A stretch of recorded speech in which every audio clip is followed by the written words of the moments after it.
Дидактикалық ойындар мен жаттығулар бастауыш сыныптарда, әсіресе бастауыш сыныптың балаларының тақырыптарының қазақ тілі пәнінде ойын жаттығулармен жүргізсек өте тиімді болады деп ойлаймын.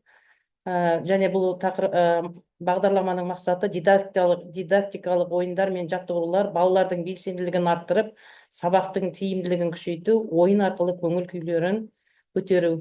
Енді осы бағдарламадан күтілетін нәтиже оқушылардың қазақ тіліне қызығушылығы артады, сөздік қоры кеңейіп, дұрыс сөйлеу және жазу дағдылары қалыптасады, сауатты грамматикалық тұрғыдан дұрыс сөйлем құрай алады, логикалық ойлау, есте сақтау және шығармашылық қабілеттері дамиды, белсенді оқу дағдылары жетіліп, өз ойларын еркін жеткізуге үйренеді.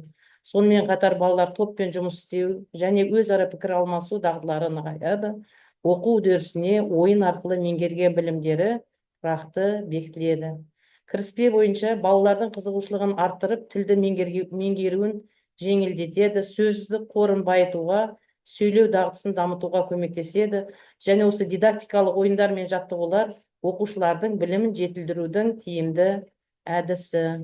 Енді бұл ақпараттық әдістемелік бөлім аптасына 1 сағат, барлығы 34 сағаттан тұрады.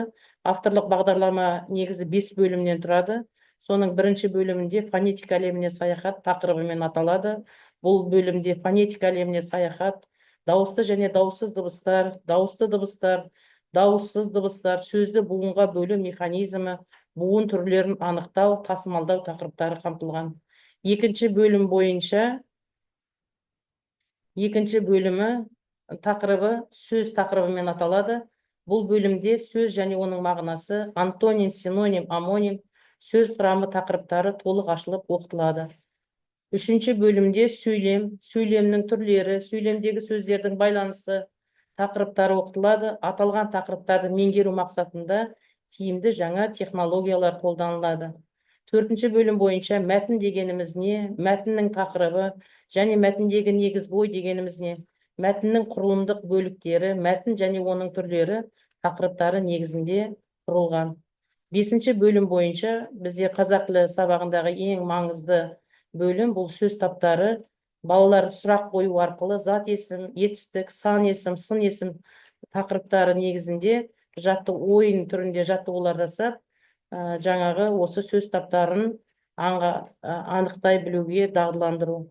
Енді осы аталған тақырыптарды меңгеру мақсатында тиімді жаңа технологиялар қолданылады. Бұл жерде барлықтарыңыз білетін модульдік оқыту технологиясы, деңгейлеп саралап оқыту технологиясы, проблемалық оқыту технологиясы және жекелеп оқыту технологиялары қолданылады.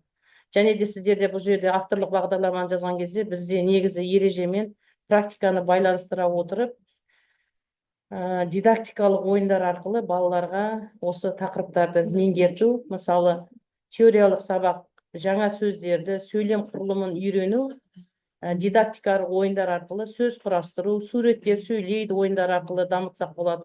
Грамматикалық ережелерді меңгеру, оған жаңағы жоғалған әріп, сөйлемді толықтыр атты ойын жаттығулар арқылы дамытсақ болады. Орфографиялық ережелерді үйрену, ол қате сөзді тап, дұрыс жаз ойындар арқылы дамытсақ болады.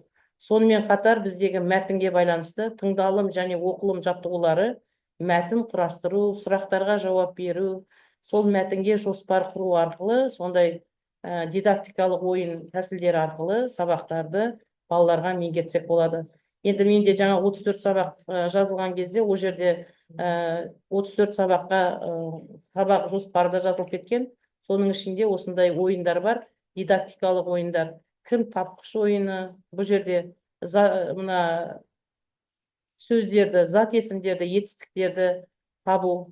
Одан кейін дидактикалық сөздерді палиндр әдісімен оқу, жаңағы сөздердің әріптерді орындарын ауыстыру арқылы жаңа сөздерді анықтау. Тағы да әріптер мен цифрларды пайдаланып отырып, сөздерді тап дидактикалық ойын арқылы бұл жерде де сандарды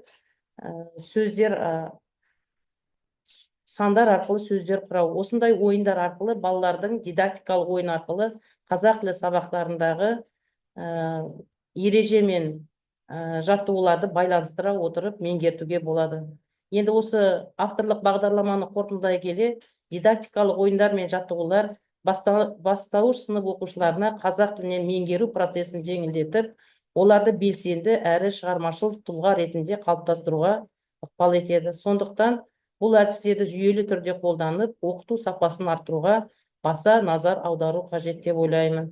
Әсіресе бастауыш сыныптың балаларына ойын түрінде жеткізсек, ол кісілер сабақты өздері жақсы меңгеріп, жақсы түсінуге қолдау болады деп ойлаймын. Бүгінгі семинарға қатысқандарыңызға үлкен рахмет. Барларыңызға шығармашылық табыс тілеймін.